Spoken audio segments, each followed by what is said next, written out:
We are back in the Old Testament book of Zechariah today. We have done chapter 1 and chapter 2. Now we are starting chapter 3.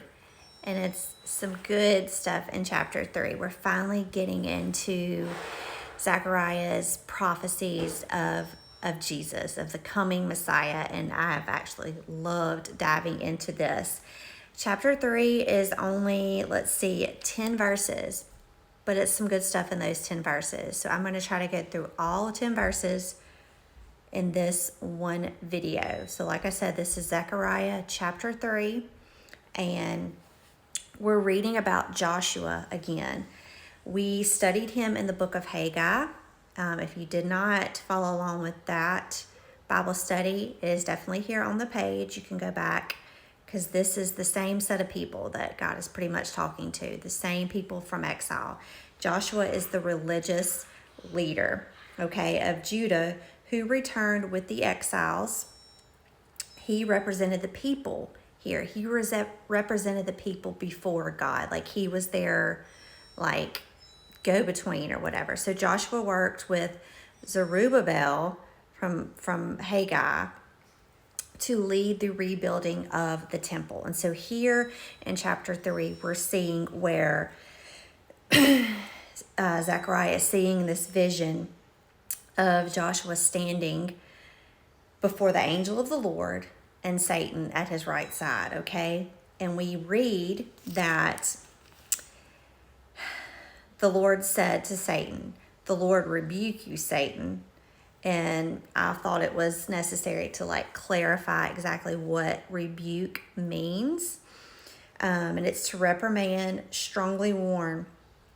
It's used to correct someone who has done something wrong and warn them to stop. So here he's basically telling Satan, stop your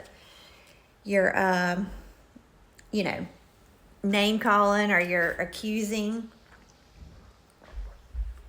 So in these verses 1 through 5, Satan is attempting to accuse Joshua, presents him as unclean, unworthy to stand before the Lord, just throwing these things at him. He's unworthy to be the high priest. And so we see the angel of the Lord, rebuke that, and he ends up cleansing Joshua.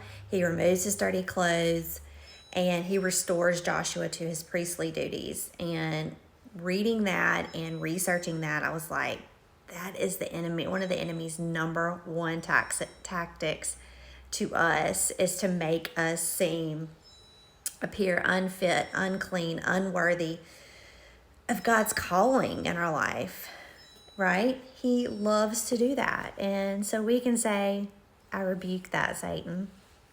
So then in verse 6, we see the angel of the Lord again, and he's a special messenger given the power to take away sin in these verses.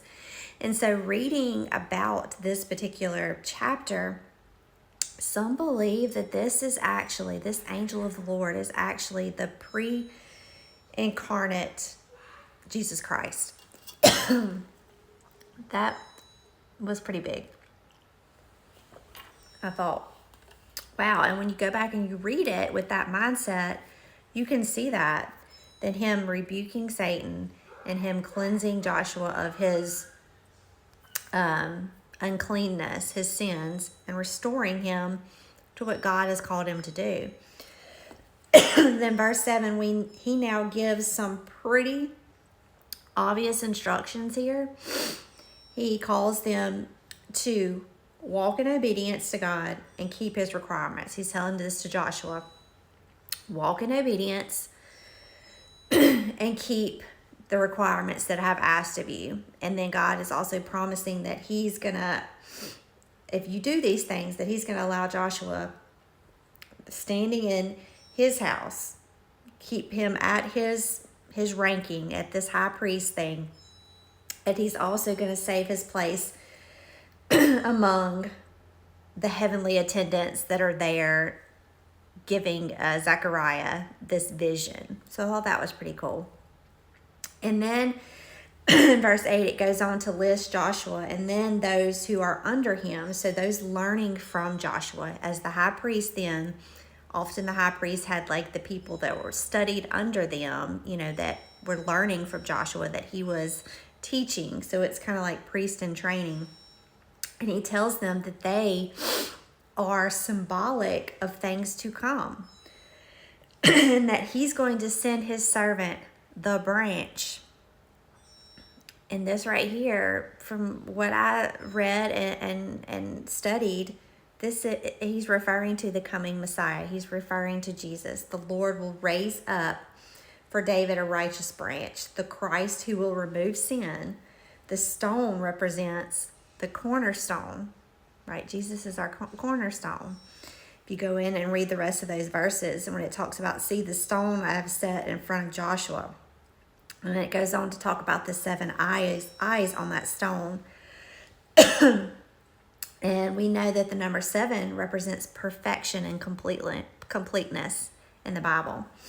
And so he will be all-seeing and all-knowing. He will be, and that's Jesus Christ, right? And then verse 10 it ends with that day. That day when peace is restored, there is restoration, there is harmony in a Christ-ruled kingdom. So this is really leading into what is to come. Jesus coming, the Messiah, who's going to take away the sin. He's going to be the cornerstone. He's going to be the branch, right? I thought it was pretty cool. And so now we're going to lead into chapter 4 of Zechariah. So if you haven't subscribed, please do. Maybe next time my throat will allow me to speak a little bit more clearly, but keep studying this, keep going through chapter 4. If you have to play catch up, no worries, please do this. These will always be there for you to study and look back on as a resource.